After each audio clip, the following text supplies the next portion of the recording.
Hello guys, स्वागत है आप सबका। तो आज हम बात करेंगे अदानी टोटल गैस की। 7% से लेकर भी ऊपर की यहाँ पर तेज़ी के साथ बंद रहा। 10% के आसपास भागा था इंट्राडे में। ट्रेंड लाइन का ब्रेकआउट हुआ, लेकिन यहाँ पर देखें कि आगे कहाँ तक जा सकता है, क्या ऊपर या फिर नीचे।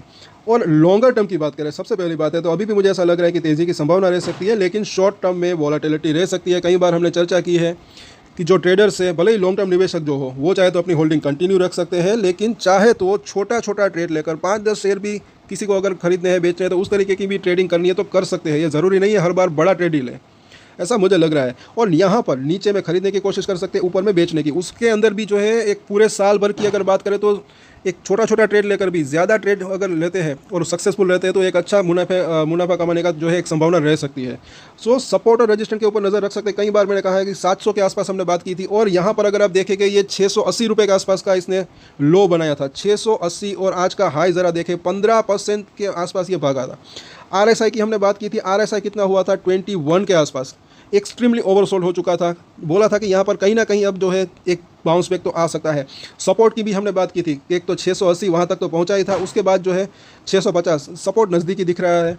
तो ये इस तरीके से जब तक बड़ी तेज़ी के आने की संभावना रह सकती है, लेकिन अगर बड़ी तेज़ी जब तक नहीं आती तब तक जो है इस तरीके से जब ये वॉलेटिलिटी रहती है, इसके अंदर भी जो है एक मतलब कि मुनाफा कमाने का मौका मिल सकता है। बाकी जो लोग लॉन्ग टर्म निवेशक हो चाहे तो अपनी होल्डिंग कंटिन्यू रख सकते हैं। अब यहाँ पर देखते हैं पहले तो इसके Q2 के रिजल्ट के बारे में डिटेल में आज के दिन, फिर इसके चार्ट के ऊपर चर्चा करेंगे। बिजनेस जो है इसका काफ़ी अच्छा बड़ा है। यहाँ पर अगर देखें कि Q2 के रिजल्ट और नेट प्रॉफिट 7% जो है बढ़कर 185 करोड़ रुपए हुआ। अब इसके ऊपर भी हम चर्चा करेंगे, EPS के बारे में भी, जिनने वो वीडियो नहीं देखी। फिलहाल हम यहाँ पर सभी चर्चा करेंगे डिटेल में। एक तो 7% शुभ लाभ जो है वो दर्ज किया, अगर देखें तो मतलब कि इतनी बढ़ोतरी हुई, और ये लाभ जो है ये प्रॉफिट कंपनी के बेहतर संचालन के कारण हुआ है। कंपनी ने, और ये जो है थोड़ी सी इंपॉर्टेंट जानकारी दी है, इसको ज़रा नोट करके रखें। कंपनी ने जानकारी दी कि 16 अक्टूबर मतलब कि इसी महीने 16 अक्टूबर से APM गैस के आवंटन में 16% की कटौती की गई है। 16% की क्या कही है, कटौती की गई है। थोड़ी सी बैड न्यूज़ है इसके लिए, और जिससे भविष्य में मुनाफे पर असर पड़ सकता है। लेकिन आगे भी देखें कंपनी का क्या कहना है। अब इस परिस्थिति से ये निपट सकते हैं, सब इसके तैयारी की हुई है। आगे देखते हैं कि हालांकि कंपनी इस स्थिति पर नज़र रख रही है और खुदरा कीमतों को एडजस्ट करने की योजना बना रही है, तो वो इसके मतलब कि निपट सकते हैं, ऐसा यहाँ पर लग रहा है आगे। और इसके अलावा कंपनी ने कहा कि वह प्रतिस्पर्धी दरों पर गैस खरीदने के विकल्प तलाश रही है, ताकि सप्लाई जो है वो बिना किसी बाधा के जारी रह सके। रिपोर्ट के मुताबिक ATGL का शुद्ध लाभ जो है 185 करोड़ मतलब कि ये रहा, ये हमने देख लिया। उसकी जो रेवेन्यू है वो भी अच्छी खासी बढ़ी, 12% के आसपास। कंपनी ने कहा कि आय में जो है ये वृद्धि कैसे हुई, तो हाई सेल्स वॉल्यूम, ये चीज़ यहाँ पर अच्छी दिख रही है, हाई सेल्स वॉल्यूम और बेहतर सेल्स मूल्य के कारण हुई है, मतलब कि प्राइस भी अच्छा खासा इसको मिला, तो इसका बिजनेस जो है वो बड़ा है। और तिमाही के दौरान कंपनी का वॉल्यूम जो है टोटल मतलब कि वॉल्यूम जो है वो 15% बढ़ा, तो इसका बिजनेस ओवरऑल जो है वो बड़ा है। ये चीज़ यहाँ पर अच्छी दिख रही है। हालांकि ग्रोथ जो है वो धीरे धीरे कर आ रही है, स्टेप बाय स्टेप।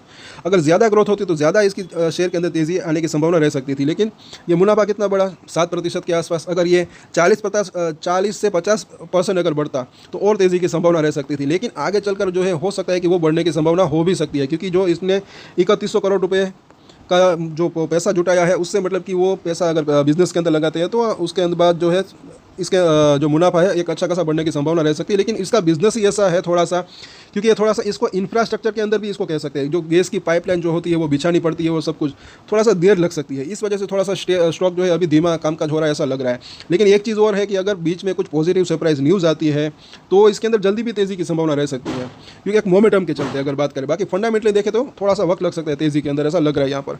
आगे देखें कि तिमाही दर तिमाही आधार पर, तो वो भी यहाँ पर है। मुनाफा जो है 8% बढ़ा, और जबकि आय में जो है 6% की बढ़ोतरी हुई, मतलब कि 6% भागा। और कंपनी ने यह भी बताया कि अधिक वॉल्यूम के बावजूद प्राकृतिक गैस की लागत में, ये भी ज़रा देखें, प्राकृतिक गैस में, नेचुरल गैस की लागत में 12% की बढ़ोतरी हुई है, जो उनके संतुलित गैस पोर्टफोलियो के कारण है।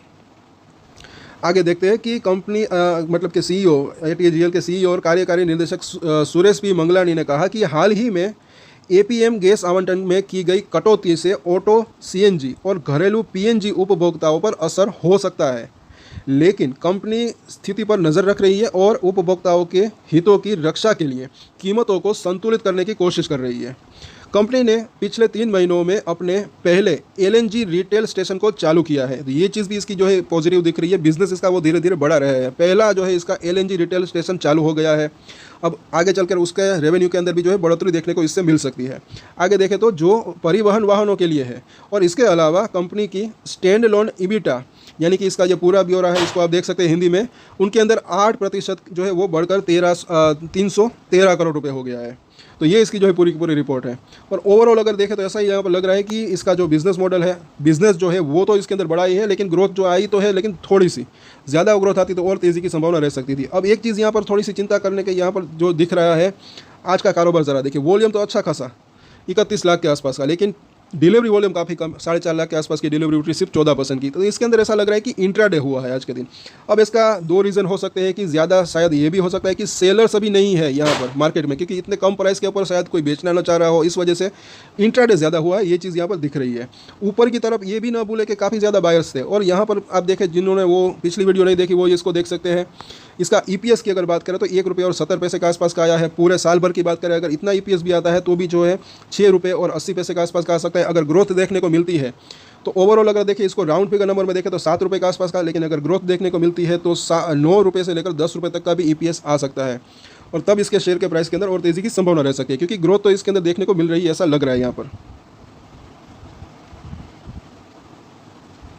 अब अगर यहाँ पर देखें चार्ट के ऊपर 15 मिनट का चार्ट, आखिर में ये तेज़ी आई जब इसका रिजल्ट आए। उम्मीद से बेहतर तो रिजल्ट आई, ये तो कह ही सकते हैं, क्योंकि मुझे भी ऐसा लग रहा था कि प्रॉफिट की बात, जैसे कि हमने कल भी और परसों भी कही थी, कि शायद हो सकता है कि कम हो, क्योंकि इसकी जो वो लागत की है इसकी हमने चर्चा की कि उसके अंदर थोड़ी सी बढ़ोतरी हुई थी, लेकिन फिर भी कंपनी ने अच्छा खासा मैनेजमेंट किया। प्रॉफिट जो है इसका बड़ा है कहीं ना कहीं, तो ये चीज़ यहाँ पर पॉजिटिव तो दिख रही है। अभी यहाँ पर एक चीज़ और क्या हो है कि अगर 5 और 9 वीक के मूविंग एवरेज के ऊपर निकले तो अच्छा रह सकता है। पिछली बार भी ये 750 के आसपास अटका था। अभी यहाँ पर क्या हो रहा है, वीकली चार्ट के ऊपर देखें तो पहले तो ये 750 को अगर क्रॉस करता है आज के हाई को, या फिर 750 760 को, फिर ये जो है एक तो 800 तक जा सकता है, उसके बाद ये 850 तक जाने की इसकी संभावना रह सकती है, जो इसकी मिडिल लाइन है। और वो अगर टूटता है तो फिर और ऊपर जा सकता है, जो कि 950 से 1000 रुपये के आसपास की लाइन है, ऊपरी लाइन। लेकिन अगर डेली चार्ट के ऊपर जब हम इसको देखते हैं तो यहाँ पर ये अभी अटका हुआ है 750 के आसपास, क्योंकि वहाँ पर बुलिंजर बैंक की मिडिल लाइन है। दोपहर में भी इसके ऊपर चर्चा की थी। अब ये लाइन अगर क्रॉस हो जाती है कल के दिन तो ये भी ना भूले, उसके बाद ये 800 तक जा सकता है, क्योंकि इसकी ऊपरी लाइन वहाँ पर है। और अभी भी इसका सपोर्ट एरिया जो है 700 के आसपास का दिख रहा है। और यहाँ पर अगर हम देखते हैं 800 को क्रॉस करता है, फिर ये 850 और उसके बाद ये 950 से 1000 तक जाने की संभावना रह सकती है। लेकिन ये वीकली चार्ट है, उसमें थोड़ा वक्त लग सकता है। लेवल्स जैसे पार होते हैं तब इसके अंदर और तेज़ी की संभावना रह सकती है। अब यहाँ पर जैसे कि हमने बात की, ये हाई को अगर ये क्रॉस करता है, जो आज इसने हाई बनाया, फिर इसके अंदर ये MACD का बुलिश क्रॉसओवर हो सकता है, जिसकी तैयारी दिख रही है, लेकिन अब तक हुआ नहीं। इसलिए मैंने जो है शाम को भी जब हमने चर्चा की थी दोपहर को, कि जितना ऊपर ये बंद हो सके, क्लोजिंग दे सके, तब मार्केट चालू था, उतना हमने बात की थी कि अच्छा रह सकता है। लेकिन ये थोड़ा सा प्रॉफिट बुकिंग इसके अंदर आई। और हमने जैसे कि देखा डिलीवरी वॉल्यूम के अंदर भी इंट्राडे आज ज़्यादा हुआ है, ऐसा यहाँ पर लग रहा है। तो यहाँ पर अगर देखें RSI अभी 48 के आसपास पहुँच चुका है। पिछली बार यहाँ पर जो है 21 के आसपास आया था, उसके बाद ये बाउंस बैक भी आया। तो अब थोड़ा सा जो है न्यूट्रल कंडीशन में दिख रहा है ये। सो ओवरऑल अगर देखें तो ये जो हमने ट्रेंड लाइन भी देखी थी, उसका अगर सपोर्ट की अगर बात करें यहाँ पर इस तरीके से, तो वो जो सपोर्ट जो है 710 के आसपास का दिख रहा है। ओवरऑल अगर देखें, जब तक इसके ऊपर बरकरार है तब तक ऐसा लग रहा है कि वो स्ट्रेंथ बनी हुई है। साथ साथ इन दोनों मूविंग एवरेज को भी देख सकते हैं। पहला सपोर्ट इसको ये यहाँ पर मिल सकता है। तो सपोर्ट और रेजिस्टेंस की हम समरी ले लेते हैं। कल के दिन मुझे ऐसा लग रहा है कि देखिए 760 से लेकर 65 के आसपास अगर जाता है तो वहाँ से मुनाफा वसूली आ सकती है। हाँ, ये लेवल क्रॉस हो जाता है तो फिर ये 800 तक जा सकता है। अदरवाइज यहाँ से अगर मुनाफा वसूली आती है तो पहले तो ये 735 से लेकर 30 तक आ सकता है। ये चीज़ यहाँ पर कल की एक रेंज दिख रही है। एक कंसोलिडेशन थोड़ा सा हो सकता है, ये चीज़ यहाँ पर लग रहा है ऐसा।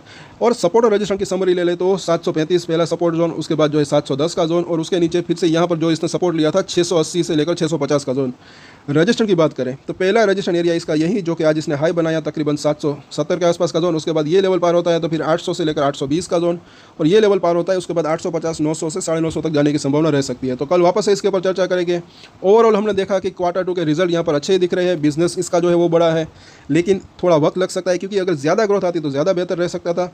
ओवरऑल देखें तो इसका वो थोड़ी सी कटौती भी यहाँ पर देखने को मिल रही है, जैसे कि इन कंपनी ने बताया। लेकिन उसका भी जो है सॉल्यूशन ये मतलब कि मिल सकता है कहीं ना कहीं, ये चीज़ यहाँ पर दिख रही है। सो वक्त लग सकता है, लेकिन तेज़ी की संभावना रह सकती है। ओवरऑल देखें तो यहाँ पर ठीक ठाक इसका रिजल्ट जो है ये दिख रहा है। सो आज के वीडियो में इतना ही, कल वापस से चर्चा करेंगे। तब तक के लिए अगर आपको ये वीडियो अच्छा लगा तो लाइक शेयर एंड सब्सक्राइब जरूर करें। और एक स्टैंडर्ड डिस्क्लेमर जो कि मैं हमेशा देता हूँ, आप कोई भी ट्रेड ले उससे पहले अपनी रिसर्च करें, अपने फाइनेंशियल एडवाइजर की सलाह ले, उसके बाद ही कोई डिसीजन ले, और डिसीजन ले तो उसकी जिम्मेदारी मैच्योरिटी के साथ खुद ही ले। ये वीडियो मैंने एजुकेशन पर्पस के लिए बनाई, मेरी तरफ से कोई भी बाय या सेल की रिकमेंडेशन नहीं है। Thank you.